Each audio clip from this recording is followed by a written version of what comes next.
Apocalipsis capítulo 3, versículos 15 y 16.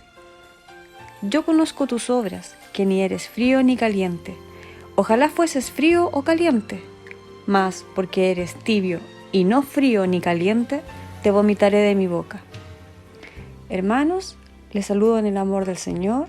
Sean todos bienvenidos a celebrar un nuevo culto a nuestro Padre, y para ello les invito a cantar el himno ¿Te sientes casi resuelto ya?, número 322 de nuestros himnarios. Te sientes casi resuelto ya, te falta poco para creer, pues porque dices a Jesucristo, hoy no mañana te seguiré. Te sientes casi resuelto ya, pues vence el casi y a Cristo ven, que hoy es tiempo, pero mañana sobrado tarde pudiera ser. Sabe que el casi no es de valor en la presencia del justo juez. Ay del que muere casi creyendo completamente perdido es.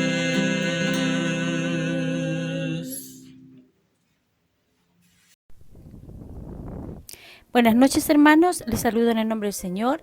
Vamos a dar comienzo en esta lectura en Nehemías capítulo 10 en el nombre de mi Señor Jesucristo. Y los que firmaron fueron Nehemías el Tirsata, hijo de Achalías y Sedecías, Sarías, Azarías, Jeremías, Pasur, Amarías, Mirchaías, Atús, Sebanías, Mayush, Harim, Meremot, Obadías, Daniel, Ginetón, Baruch, Mesuyam, Abdías, Miamín, Maasías, Bilgaid, Semeías. Estos sacerdotes y levitas, Jesuá, hijo de Asanías, Binuí, de los hijos de Henadad, Cadmiel, y sus hermanos Sebanías, Odaía, Celita, Pelaías, Anán, Micha, Rehob, Asabías, Sachú, Serebías, Sebanías, Odaía, Bani, Beninú, cabezas del pueblo, Paros, Pahat, Moab, Elam, Satú, Bani, Buni, Asgat, Bebai, Adonías, Bigbai, Adín, Ater, Ezequías, Asur, Odaía, Asum, Besai, Harapit, Anatot, Nebai, Magpías, Musuyam, Esir, Mesesabel, Sadoc, Judá, Pelatías, Anán, Anaís, Oseas, Ananías, Azub, Loes, Pilja, Sobek, Reum, Asapná, Maseías y hijas, Anán, Mayush, Harim, Baana. Y el resto del pueblo, los sacerdotes, levitas, porteros y cantores, niteneos y todos los que se habían apartado de los pueblos de la tierra a la ley de Dios, sus mujeres, sus hijos y sus hijas, y todo el que tenía comprensión y discernimiento, adhiriéronse a sus hermanos, sus principales, y vinieron en la protestación y en el juramento de que andarían en la ley de Dios, que fue dada por mano de Moisés, siervo de Dios, y que guardarían y cumplirían todos los mandamientos de Jehová, nuestro Señor, y sus juicios y sus estatutos, y que no daríamos nuestras hijas a los pueblos de la tierra, ni tomaríamos sus hijas para nuestros hijos. Asimismo, que si los pueblos de la tierra trajesen a vender mercaderías y comestibles en el día de sábado, nada tomaríamos de ellos en sábado, ni en día santificado, y que dejaríamos el año séptimo con remisión de toda deuda. Impusímonos además por ley el cargo de contribuir cada año con la tercera parte de un ciclo, para la obra de la casa de nuestro Dios, para el pan de la proposición y para la ofrenda continua, y para el holocausto continuo de los sábados y de las nuevas lunas, y de las festividades, y para las santificaciones y sacrificios por el pecado, para expiar a Israel, y para toda la obra de la casa de nuestro Dios. Echamos también la suerte los sacerdotes, los levitas y el pueblo acerca de la ofrenda de la leña, para traerla a la casa de nuestro Dios según las casas de nuestros padres, en los tiempos determinados cada un año, para quemar sobre el altar de Jehová nuestro Dios, como está escrito en la ley. Y que cada año traeríamos las primicias de nuestra tierra y las primicias de todo fruto de todo árbol a la casa de Jehová.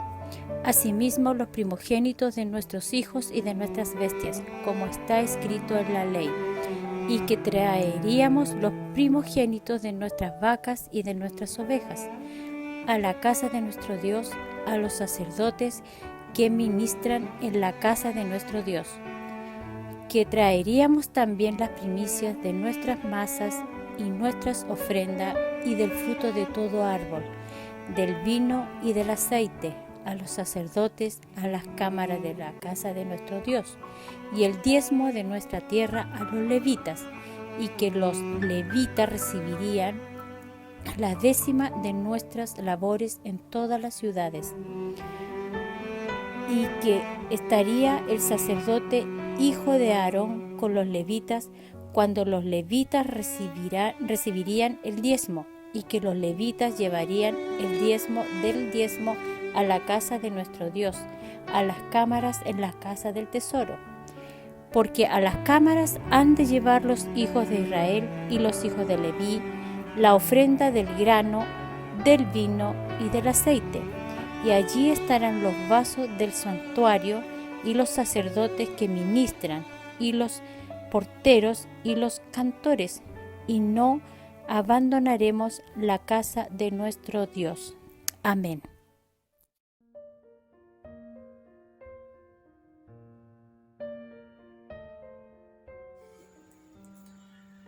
Buen día, hermanos. Doy gracias al Señor porque de nuevo podemos estar juntos para compartir nuestro estudio allí en el libro de Nehemías. Nos corresponde hoy el capítulo 2. En el capítulo 1 veíamos o examinábamos más bien el relato que él nos hace de su profunda preocupación y dolor por la condición en que se encontraban Jerusalén y sus habitantes. Esta noticia se la trajo uno de sus hermanos con otros hebreos que le visitaron allí en el palacio del rey. Y él dice en el versículo 4 del capítulo 1, y fue que como yo oí estas palabras, me senté y lloré, me enluté por algunos días, ayuné y oré delante del Dios de los cielos. Fue muy doloroso para él esta noticia y le lleva a una reflexión que le conduce a un periodo más o menos prolongado de oración. Y en su oración él confiesa que reconoce que la situación en que está viviendo el pueblo es por causa del pecado del pueblo. Y allí en el versículo 8 dice: acuérdate ahora de las palabras que ordenaste a Moisés, tu siervo, diciendo: vosotros prevaricaréis y yo os esparciré por los pueblos, mas os volveréis a mí, guardaréis mis mandamientos y los pondréis por obra. Todo esto él lo confiesa y pide al rey que le dé, que lo autorice o pide a Dios que le dé un próspero trámite frente al rey para que el rey lo autorice para subir a Jerusalén. Dice: y ahora concede hoy próspero suceso a tu siervo. Dale gracia delante de aquel varón, porque yo servía de copero al rey. Quizás aquí esta frasecita, yo servía de copero al rey, no está en vano. Pareciera ser un agregado solamente al capítulo, pero nos está recordando que Dios siempre en sus propósitos, Él tiene sus siervos que cumplen con sus propósitos. Y durante todo este tiempo, este periodo que nos narra Esdras y Nehemías, destacan algunos siervos como fue antes, por supuesto, José en Egipto, que llegó a ser gobernador de Egipto, siendo esclavo.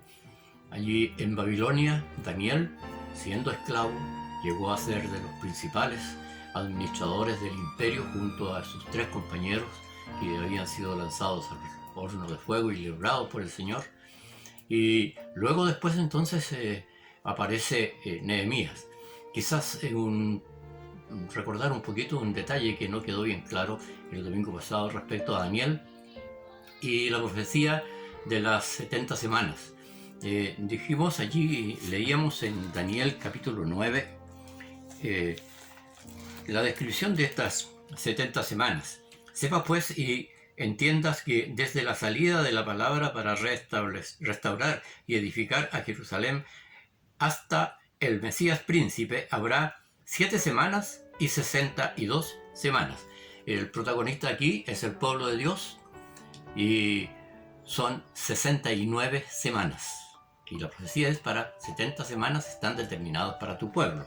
Dice, pero en el versículo 27 dice, y en otra semana, y en esta otra semana, que está descrita básicamente en el Apocalipsis, los acontecimientos de esta semana 70, vuelve a ser protagonista de los hechos el pueblo de Israel. Entre la muerte del Mesías y luego el aparecimiento de la segunda venida del Señor para arrebatar a su iglesia y comienza la gran tribulación, hay 69 semanas. Y la semana 70 será entonces la semana de la gran tribulación.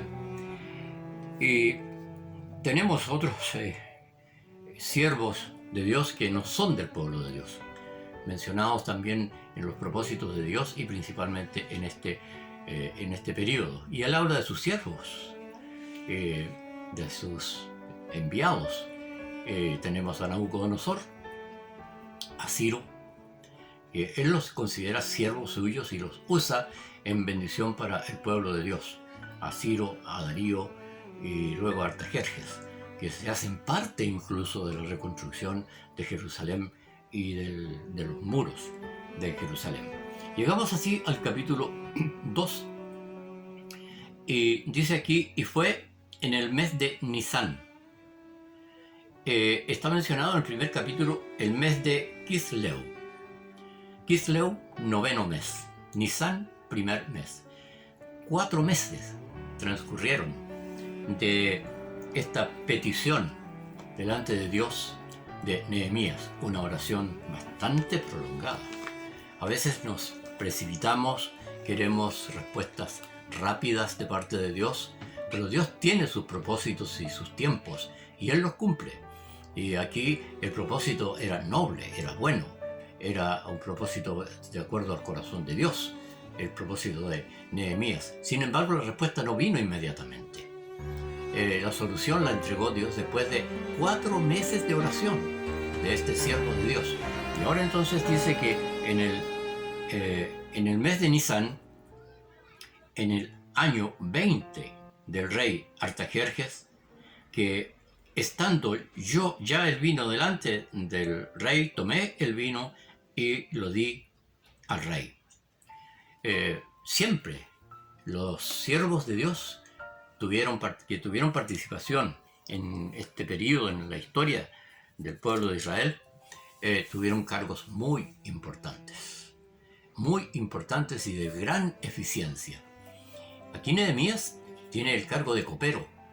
En ese tiempo la vida de los emperadores y de los reyes estaba siempre en peligro, y una de las formas de terminar con ellos era envenenarlos por medio de las comidas. Por eso tenían un copero que tenía que probar la comida y la bebida antes que la comiera el rey, para asegurarse que no corría ningún peligro al ingerir esos alimentos o beber la bebida. Por lo tanto, el cargo que tenía Nehemías allí era de suma importancia, tremenda importancia. No podía él estar inquieto por salir de esa situación si no hubiera sido por el dolor que sentía por la condición del pueblo de Dios. Y fue entonces en el mes de Nisan, en el año 20 del rey Artajerjes, que estando ya el vino delante del rey, tomé el vino y lo di al rey, y como yo no había estado antes triste en su presencia, estaba muy a gusto cumpliendo esta función. No había estado triste y no podía estar triste delante del rey. Vamos a ver que esto era muy delicado. Dice aquí, y díjome el rey, ¿por qué estás triste? ¿Está triste tu rostro? No estás enfermo. ¿No es esto sino quebrantamiento de corazón? Entonces temí en gran manera. Era un privilegio estar delante del rey. No podía él estar triste delante del rey. Si alguien estaba dentro de la corte del rey, debía estar alegre, debía estar contento, nunca triste. Si alguien se entristecía delante del rey, corría el peligro de ser o despedido inmediatamente y aún decapitado, porque era una afrenta al rey que alguien estando allí, que le daba el privilegio de estar allí, estuviera triste. No podía hacer eso. Entonces dije al rey, pero él dice antes, entonces temí en gran manera, justamente por esta situación, y dije al rey, el rey viva para siempre. ¿Cómo no estará triste mi rostro cuando la ciudad, casa de los sepulcros de mis padres, está desierta y sus puertas consumidas del fuego? Nehemías tenía muy clara la situación de los muros de la ciudad de Jerusalén. Los muros significaban separación, seguridad, paz. Separación de los pueblos paganos. Mientras ellos no se separaron de los pueblos paganos, y pasó mucho tiempo, desde el cautiverio hasta ahora, los muros estaban destruidos, ya tenían casi 150 años que no había muros de protección. El pueblo expuesto al contacto y a la contaminación con los pueblos paganos. No había separación. Y era necesario estar separado de los pueblos paganos para ofrecer culto al Señor. Satanás no va a impedir nunca que el pueblo de Dios se reúna para rendir culto. Pero sí es capaz de contaminar el culto, de entorpecer la dignidad del culto al Señor. Ya lo hizo allá en Egipto. Dios invitó a su pueblo a salir de Egipto mandó a Moisés a sacarlo para que le adoraran y le sirvieran, lejos de la contaminación, de la idolatría y del pecado. Pero allí se les propuso varias veces, varias situaciones. Primero, ¿y por qué no hacen culto aquí mismo? ¿Por qué no adoran aquí? Moisés dijo, no, Dios nos ha dicho que nos vamos lejos de aquí. Entonces, bueno, váyanse ustedes, los varones, pero dejen a los niños.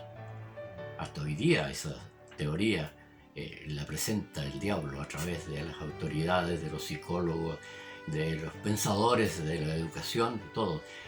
Hagan ustedes los varones como quieran, pero no impongan a sus hijos la forma de conducta ni de pensamiento. Y la Biblia sigue diciendo, instruye al niño en su camino, para que aunque sea viejo no se aparte de mí, dice el Señor. Luego después ya llévense a los niños, pero dejen su hacienda aquí. Compartan la hacienda, comuniquen con las tinieblas, que quede aquí. No den ofrenda, ¿para qué? A Dios. Hasta el día de hoy pasa lo mismo, y que cuesta dar ofrenda, ¿no? Cuesta entender que Dios pone en nuestras manos los bienes, el dinero, el trabajo, y nosotros debemos ofrendar para la obra del Señor. Siempre las tácticas del diablo, se han repetido para impedir la obra de Dios. Esto Nehemías lo sabía y estaba muy dolido porque los muros no habían sido construidos. La seguridad que el pueblo tenía, habiendo muros, podía estar tranquilo para servir a su Dios. Para nosotros, separados con este muro de fuego que Dios puede poner alrededor nuestro, vamos a estar seguros, habitando bajo el amparo de nuestro Dios.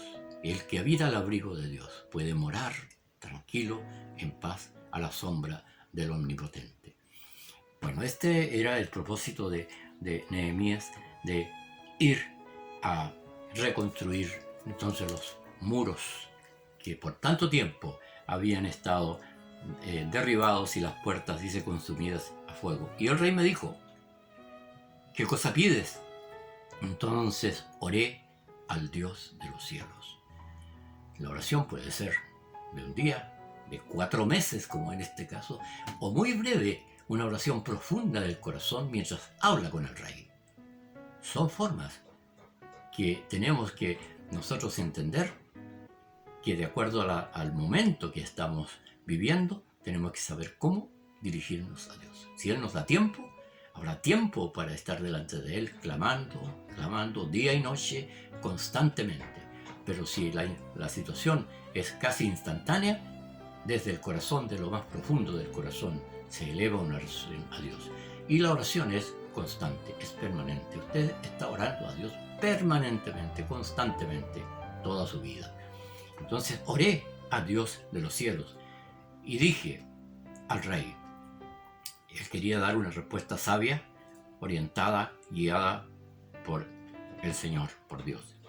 Si al rey place y si agrada tu siervo delante de ti, que me envíes a Judá, a la ciudad de los sepulcros de mis padres, y la reedificaré, la ciudad, los muros, las puertas. Hay algo aquí, un detalle que es muy importante, como Dios, él oró, ¿cómo voy a orar? Y Dios le dijo, hazlo parte de este proyecto porque yo lo voy a usar como mi siervo para que sean reconstruidos los muros. Que me envíes, no que me des permiso para ir, que me envíes. Lo hizo parte de su propósito, de sus proyectos. Entonces el rey me dijo, y la reina estaba sentada junto a él, ¿hasta cuándo será tu viaje y cuándo volverás? ¿Cómo estimaba a su copero el rey? Estaba dispuesto a darle permiso, pero quería que no lo quería perder como copero, que él regresara en algún momento. Y me dio permiso el rey después que yo le hubiera dado tiempo para regresar. Además, dije al rey, ¿cómo se atrevió a hacer petición tras petición? Que pareciera aquí que se le está pasando la mano. Pero oré al Dios de los cielos para dirigirme al rey, dice él. Y dice entonces, si el rey place dénseme también cartas para los gobernadores de esa región, que me flanqueen el paso hasta llegar a Judá, para no tener problema en el viaje, que era bastante lejos, bastante prolongado. Y cartas para Asaf, el guardador del bosque del rey, a fin de que me dé madera para enmaderar los portales del palacio de la casa, para los muros de la ciudad y para mi casa, donde yo entraré. Y me otorgó el rey según la benéfica mano de Jehová sobre mí. Todo se lo dio al rey. Una tremenda bendición que Dios puso en el corazón del rey para la obra del Señor. Esto no era para él, era para la obra del Señor. Y vine luego a los gobernadores de la otra parte del río y les di las cartas del rey, y además el rey había enviado conmigo capitanes del ejército y gente de a caballo. Un respaldo, además de las cartas del rey, era esta comitiva cabalgada del ejército que acompañaban a Nehemías. Era como diciendo al rey, este hombre va con toda mi autorización, con todo mi respaldo y con el permiso del rey para realizar su proyecto allí en Jerusalén. Me levanté de noche, entonces llegué pues a Jerusalén, y estado que hube 3 días allí, descansó en un largo camino, 3 días. Y luego entonces dice que se levantó de noche y hizo una inspección completa a los muros destruidos, tan destruidos que llegó el momento en que ni siquiera pudo cabalgar. Él iba en una cabalgadura, y dice que llegó el momento en que eran tantos los escombros que ni siquiera pudo pasar su cabalgadura, y él descendió para seguir inspeccionando los muros y las puertas. Y no sabían los magistrados dónde yo había ido, ni qué había hecho. Ni hasta entonces lo había yo declarado ni a los judíos, ni a los sacerdotes, ni a los nobles y magistrados, ni a los demás que hacían la obra. Les dije pues entonces: vosotros veis el mal en que estamos en Jerusalén. Está desierta, sus puertas consumidas del fuego. Venid, edifiquemos el muro de Jerusalén, y no seamos más en oprobio, que los pueblos nos vean como estamos, arruinados, sin ánimo, decaídos, mezclados con la idolatría, con el pecado. Debemos separarnos, deben estos muros levantarse para que el pueblo esté protegido y podamos estar en comunión y en culto a nuestro Dios. Les declaré cómo la mano de mi Dios era buena sobre mí. No teman, Dios está conmigo en este proyecto. Y asimismo las palabras del rey, además respaldado por el rey, que me había dicho, y me dijeron: levantémonos, edifiquemos, esforcemos nuestras manos. Mas, habiéndolo sabido Sanballat, el gobernador de Samaria, habiéndolo sabido Sanballat, amonita, y Tobías, el siervo amonita, y Gesem, el árabe, escarnecieron de nosotros y nos despreciaron, diciendo: ¿qué es esto que hacéis vosotros? ¿Os rebeláis contra el rey? Él ya había dado todos sus antecedentes, también a los dirigentes de Samaria, porque eran funcionarios del imperio persa. Pero ellos se molestaron mucho y dijeron: estos vienen a reconstruir la ciudad y no es posible que les permitamos a estos hebreos restaurar sus muros y de nuevo reunirse como pueblo separado de nosotros. Y les volví respuesta y les dije: el Dios de los cielos, Él nos prosperará, y nosotros sus siervos nos levantaremos y edificaremos. Vosotros no tenéis parte, ni derecho, ni memoria en Jerusalén. Tenía él muy claro lo que tenía que hacer. Había estado en comunión con Dios, pidiendo la dirección de Dios, y no aceptaría ni trabas para trabajar, ni engaños como ocurrió antes con la oposición de estos samaritanos cuando se reconstruyó el templo. Él tenía conocimiento de esta historia y no quería que le ocurriera a él lo mismo. Por lo tanto, les dijo: nosotros dependemos de Dios, yo estoy en sus manos, yo le he pedido a él la dirección y la ayuda para realizar esta tarea y la haremos.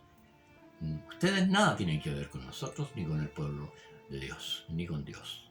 Entonces, seguiremos, Dios mediante, con el capítulo 3 y veremos qué ocurrió cuando ellos empiezan a trabajar, capítulo 3 y capítulo 4, el próximo domingo, Dios mediante. Que el Señor nos bendiga. De nuevo, un pequeño error. La tercera es la vencida. Las 69 semanas se cumplen con la muerte del Mesías. Ahí deja de tener protagonismo el pueblo de Israel y desaparece. Es noticia de vez en cuando, pero porque es el pueblo de Dios y el mundo siempre va a estar con los ojos puestos en él. Pero deja de ser protagonista hasta la segunda venida de Cristo. Y ahí de nuevo entonces comienza la semana 70 y el pueblo de Israel es el principal protagonista.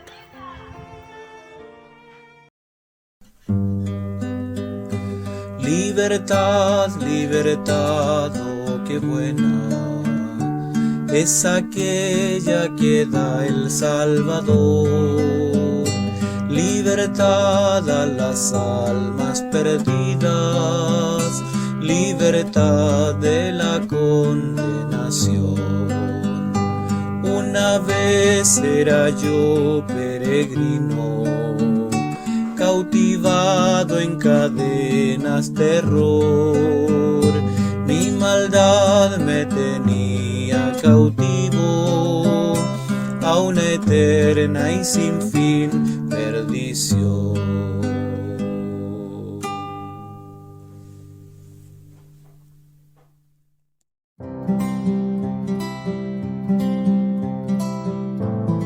La Biblia es un libro muy grande y con muchas palabras. Pero ¿sabías que la Biblia no es solo para adultos? Es para niños también. Y tiene muchas cosas que Dios quiere que tú sepas. Cosas que puedes memorizar y guardar en tu corazón. Porque los niños como tú son muy importantes para Dios. Un día, mientras Jesús estaba contestando algunas preguntas sobre la familia, un niño se le acercó para que lo bendijera. Los discípulos, pensando que esto le molestaría a Jesús, le dijeron que se fuera. Pero Jesús quiere que los niños vayan a Él. Mateo 19, versículo 14. Dejad a los niños venir a mí, y no se lo impidáis, porque de los tales es el reino de los cielos. Hola niños, les habla la tía May. En la escuela dominical del día de hoy hablaremos sobre Moisés, sobre su vida y sobre los 10 mandamientos que Dios envió a su pueblo. Preste mucha atención en esta historia para que podamos entender. El faraón obligaba a trabajar como esclavos a los israelitas que vivían en Egipto. Los trataba mal y los ponían a hacer trabajos muy forzosos. Un día anunciaron que todo el niño del pueblo de Israel moriría. Entonces una mujer israelita puso a su pequeño hijo en una canasta para que se fuese río abajo, y en aquel río se bañaba la hija del faraón, la cual al ver al niño lo tomó como suyo. Así que contrató a una israelita para que fuese la niñera de Moisés, sin saber que aquella niñera era su madre. La israelita le enseñó a Moisés lo bueno y lo justo, así que Moisés desde niño supo que los israelitas eran el pueblo de Dios. Aconteció que cuando Moisés ya era grande y fuerte, Fue al pueblo y vio cómo un egipcio golpeaba a un israelita y se molestó mucho y se levantó contra el egipcio. Aunque Moisés estaba seguro de que había hecho lo correcto, tuvo miedo de que el faraón se enojara. Así que siendo de noche, huyó de Egipto.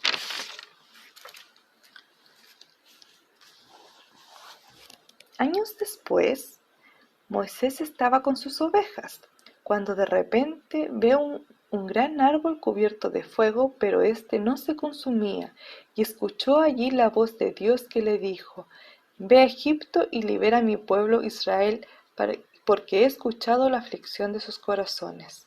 Moisés, a pesar de que todos sus temores, se dejó usar por Dios para convencer al faraón de que dejara en libertad a todos los israelitas. Y así fue, pues Moisés se propuso en su corazón hacer la voluntad de Dios. Por eso pudo hacer grandes milagros que sirvieron para liberar a Israel. Dios envió 10 plagas a Egipto para que el faraón liberara a su pueblo. Y fueron plagas muy terribles, pero eso sirvió para que el faraón dejara escapar al pueblo de Israel. Y una vez que el faraón los liberó, se arrepintió, y Moisés, con el poder de Dios, abrió el mar Rojo, donde pudieron cruzar los israelitas. Una vez que cruzaron, se cerró y todos los egipcios murieron. Muy bien, niños. Esa fue la historia de Moisés sobre cómo lo usó Dios para liberar a su pueblo. Dios envió 10 plagas, ¿se acuerdan que lo mencioné? ¿Ustedes se recuerdan cuáles son las plagas que Dios envió? La primera es el agua que se convertía en sangre. Por ende, todos los pececitos murieron. Después era una plaga de ranas. Después vinieron los piojos. Después hubo una multitud de moscas. Luego vinieron las pestes, los ganados, por ende se murieron los ganados. Después vinieron las úlceras, que eran heridas en el cuerpo. Después vinieron las tormentas de granizo y fuego. Después la plaga de saltamontes y langostas. Luego vinieron la oscuridad en Egipto. Y la última y terrible fue la muerte de los primogénitos. Después de esas 10 plagas, como contaba en el video, el faraón liberó al pueblo de Israel y ellos pudieron escapar. Pero el faraón se arrepintió porque se dio cuenta de que los israelitas hacían el trabajo pesado y ellos iban a tener que hacerlo ahora que no estaban los israelitas. Entonces quisieron seguirlos.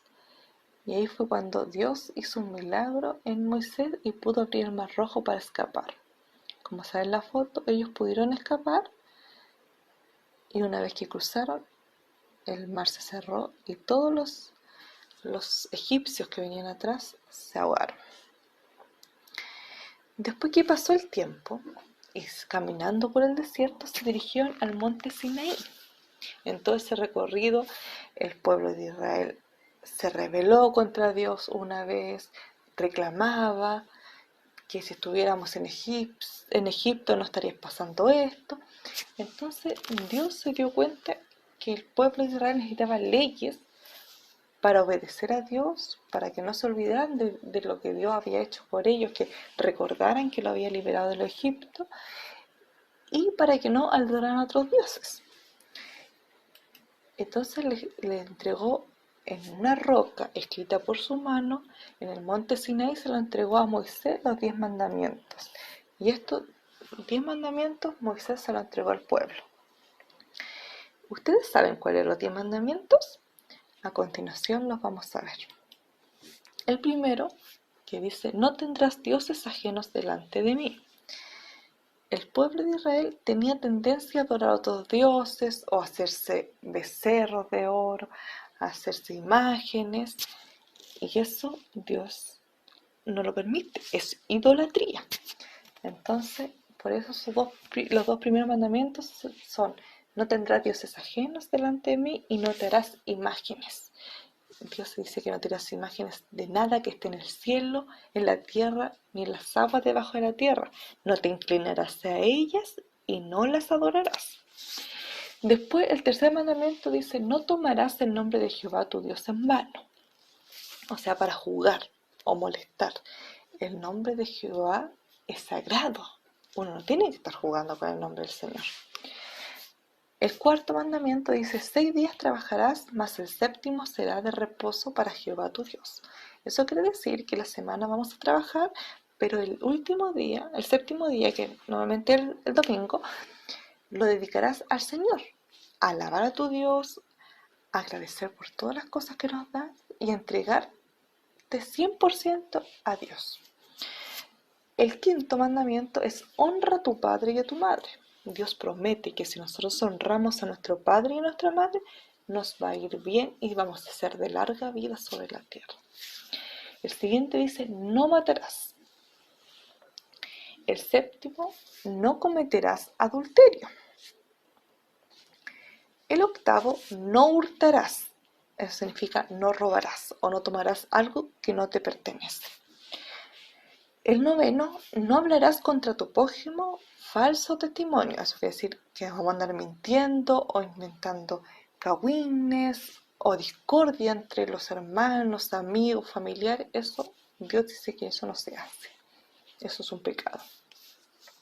Y el último, no codiciarás lo de tu prójimo, ya sea la esposa, la casa, el dinero, los animales, los esclavos, cualquier cosa.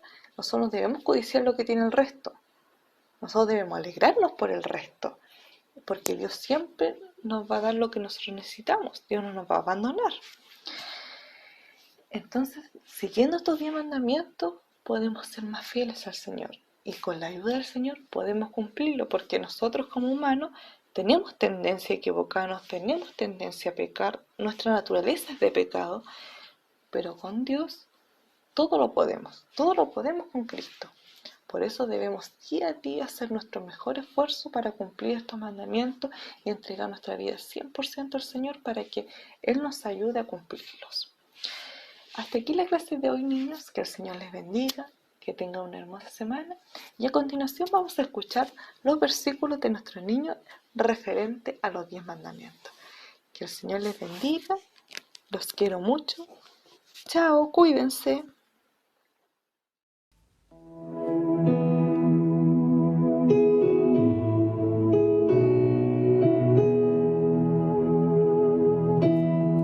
No tendrás dioses ajenos delante de mí. No te harás imagen ni ninguna semejanza de cosa que esté arriba en los cielos, ni abajo en la tierra, ni en las aguas debajo de las tierras. No te inclinarás a ellas ni las honrarás. No tomarás el nombre de Jehová tu Dios en vano, porque no dará por inocente de Jehová al que tomare su nombre en vano. Acordarte del día del reposo para santificarlo. 6 días trabajarás y harás toda tu obra, mas el séptimo día será reposo para Jehová tu Dios. No harás en él obra alguna, tú, ni tu hijo, ni tu hija, ni tu siervo, ni tu criada, ni tu bestia, ni tu extranjero que están dentro de tus puertas. Honra a tu padre y a tu madre para que tus días se alarguen en la tierra que Jehová tu Dios te da. No matarás. No hurtarás. No hablarás contra tu prójimo falso testimonio. No codiciarás la casa de tu prójimo. No codiciarás la mujer de tu prójimo, ni su siervo, ni su criada, ni su buey, ni su asno, ni cosa alguna de tu prójimo. Amén.